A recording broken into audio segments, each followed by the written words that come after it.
You're plugged into guitar.com.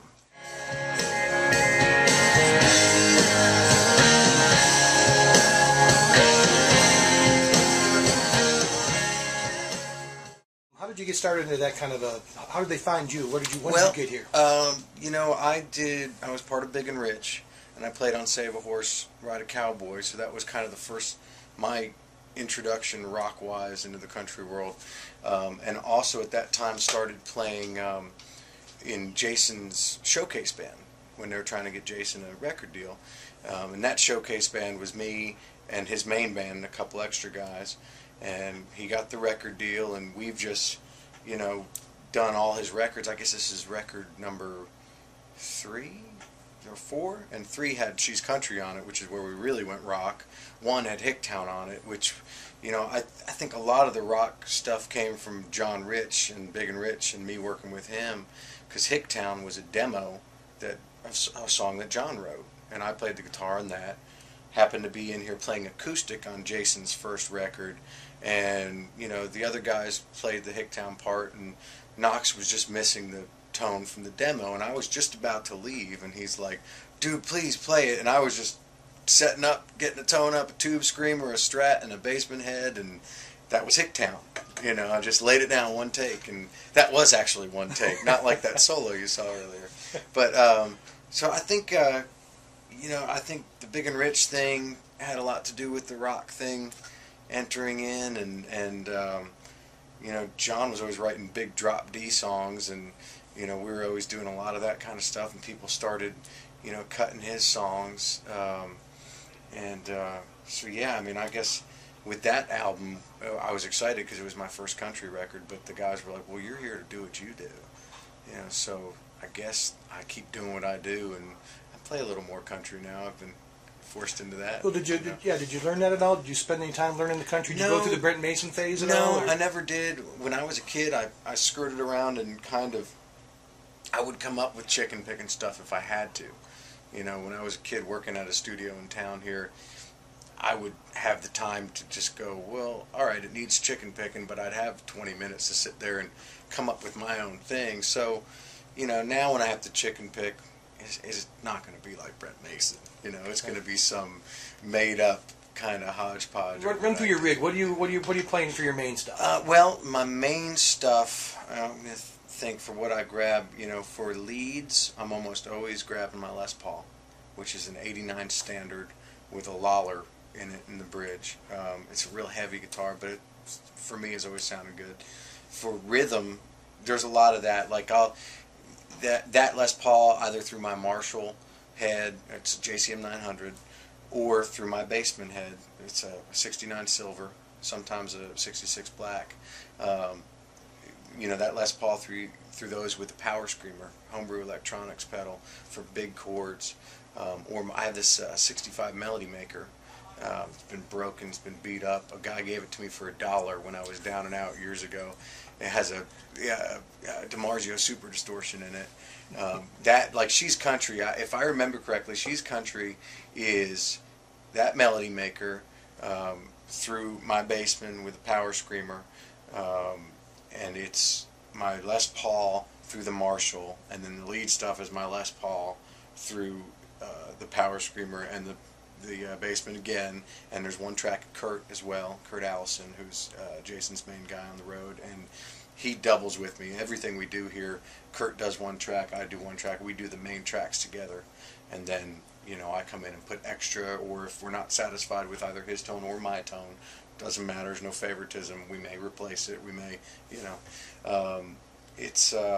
but that's the main thing. It's usually those two guitars, but I've gotten a few more guitars I really love now. I'm starting to broaden, and you just start learning about tone and different things. But for the most part, my main sound has been my 69 silver Bassman head with a Bassman cabinet 212 and that Melody Maker. No mods on the head at all? No, it's fairly standard. Are you winding it all the way up, or were you?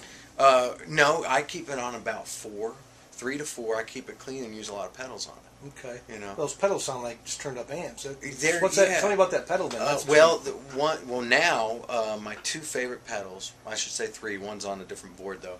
The Box of Rock, and I think that's Zvex, I think. Boxer Rock is great. The Homebrew Electronics Power Screamer, which is more the sustainy, you know, kind of distortion. I love that. My other favorite is on my small board I carry around. It's the AC Booster. Yeah, it's the yellow pedal. Exotic, yeah. And those are all great, you know, and you put them with the right amp and it sounds like they're an amp. You're going to just crank, so.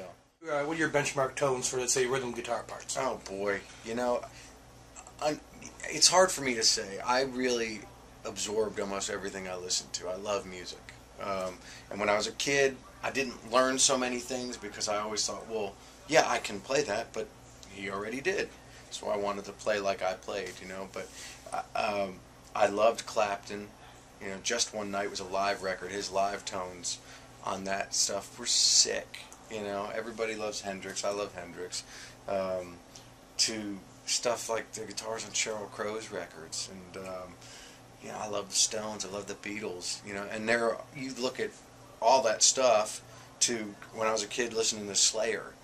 All the tones are so different, but they're all great, you know, and I listen to jazz and classical, and so, you know, I think my main target is just getting something that sounds good, you know.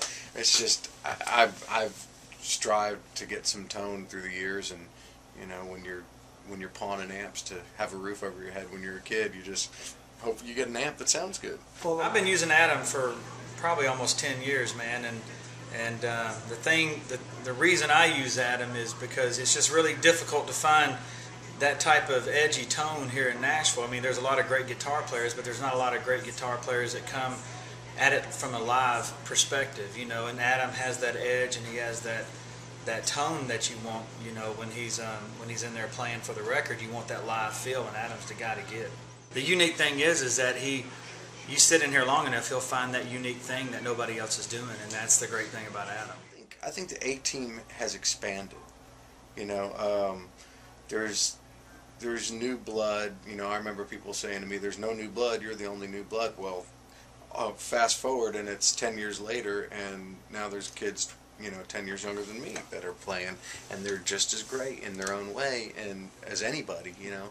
And so I think it's expanded. To me, the A-Team is expanded. To me, frickin' Nashville is the A-Team. Yeah. You know, no offense to anybody in L.A., New York. There's great musicians everywhere, you know, but boy, you know. But they're everywhere here. They're everywhere here, you know, from just, I mean, to the guys you know the names of off the top of your head to the guys you never heard of, you know. It's amazing. You know, I'll write a song, put it down to a click, and put instruments on it, and you know, plenty of guys with their kits set up with their Pro Tools rig, and they can just throw some drums on it. So, and that happens for everybody. People can do so much more on their own. What's the smart way to prepare for this kind of a thing? Well, unfortunately, it's such a different time, and things are changing, and there's actually less work, so it's even harder now to me. But I think the biggest advice is, if you really want to do it, is you have to get your ass to Nashville, you know, to a town like this, and this is probably the only one, and you just got to start doing everything you can.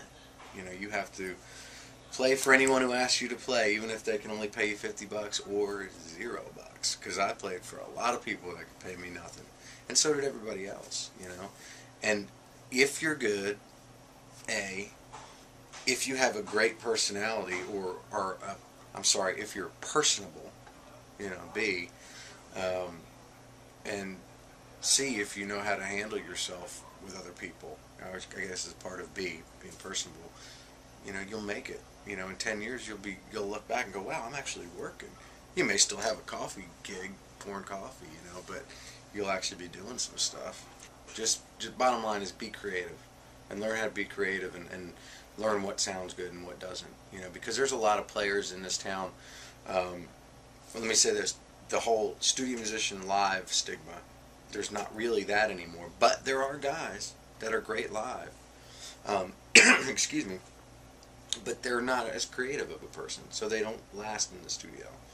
How do you practice being creative? Is there such a thing? Can you take a Jason Aldean song and say, okay, here's what Adam played. Now, if I had been on the session, this is what I would have played, and try to come up with something that's appropriate but different. Is that a way to do it? Well, I think if you're a songwriter too, you can practice being creative by putting down your song and then adding parts to it.